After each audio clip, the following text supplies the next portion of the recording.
jauh di bawah, di kegelapan, 3 kegelapan di dalamnya. Di kegelapan malam, kegelapan perut ikan, kegelapan lautan. Allah dengar.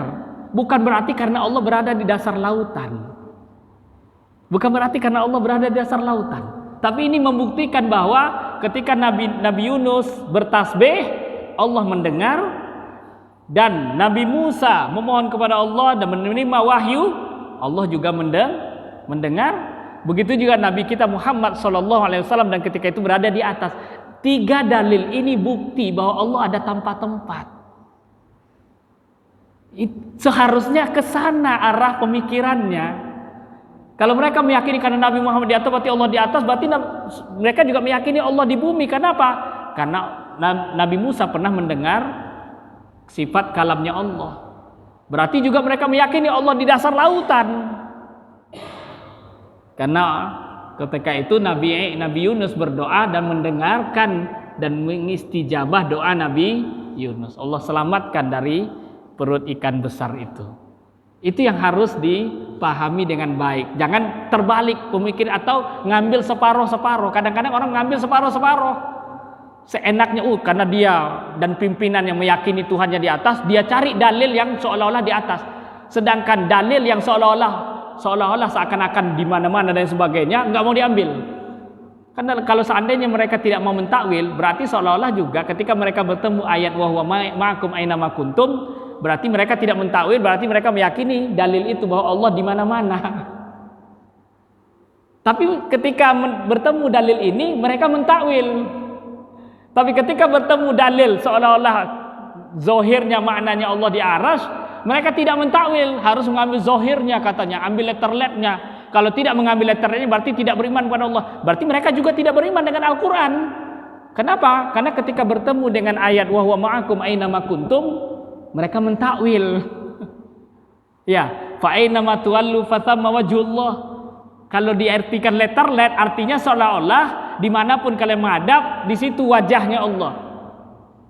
Lah, jadi mana yang benar ini? Kadang seolah-olah makna zahirnya di atas, kadang di mana-mana, kadang-kadang malah di depan kiblat dan sebagainya. Nah, sebenarnya ayat ini tidak bertentangan. Yang bertentangan itu adalah pemahaman sebagian orang atau memilah-milah untuk mengartikan Al-Quran. Itu kan mengimani sebagian dan tidak mengimani sebagian yang lain. Harusnya kalau mereka tidak mau mentakwil, jangan ditakwil semuanya. Dan itu akan kacau nantinya. Keyakinannya akan kacau. Ya, jadi tidak boleh diambil zohirnya. Ketika ada ayat Ar-Rahman 'alal 'arsy istawa, ambil takwilnya yang layak bagi Allah. Kenapa? Karena istawa mengandung makna 15 arti dalam Al-Quran. 15 makna. Kenapa harus ngotot satu makna, membuang makna yang lain? Padahal ada yang layak bagi Allah. Salah satu maknanya apa? Qahara istawla, menguasai. Diartikan istawa dengan menguasai, layak banget. Allah menguasai arsy. Ya, karena salah satu nama Allah Al-Qahhar, wa huwa qahirun fawqa ibadihi. Allah yang menamakan zatnya bahwa dia maha berkuasa atas hambanya. Nah, itu dia. Panjang sebenarnya itu. Ya, tapi intinya seperti itu. Jadi bukan dalil, bukan karena Allah di atas, tapi untuk memuliakan Nabi kita Muhammad dan diperlihatkan tanda-tanda kekuasaan Allah Subhanahu wa taala. Baik ya. Sebenarnya masih banyak ulama-ulama Indonesia yang lain, tapi sudah mewakili kalau menurut saya tadi. Bukan ulama-ulama sembarangan tadi, punya pondok-pondok pesantren, ya, guru-guru yang terkenal, kiai-kiai yang terkenal. Mereka sudah mewakili menurut saya ya tentang keyakinan Ahlussunnah wal Jamaah yang ada di Indonesia tidak berbeda Ahlussunnah wal Jamaah yang ada di luar negeri, sama akidahnya. Allah ada tanpa tempat, tanpa arah, tidak menyerupai makhluknya, dan tidak boleh dibayangkan dan dipikirkan. Insya Allah pertemuan akan datang kita akan membahas tentang iman yang kedua, yaitu beriman kepada para malaikat. Insya Allah, mudah-mudahan Allah berikan kita kesehatan, panjangkan umur kita dalam ketaatan.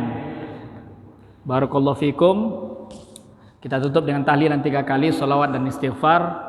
La ilaha illallah La ilaha illallah. La ilaha illallah. Allahumma salli ala sayyidina Muhammad wa ala alihi wa sahbihi wa sallim.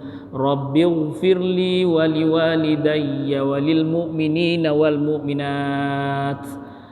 Sallallahu alaihi wasallam. Alhamdulillahirabbil alamin. Barakallahu fikum wa lafu minkum. Wassalamualaikum warahmatullahi wabarakatuh.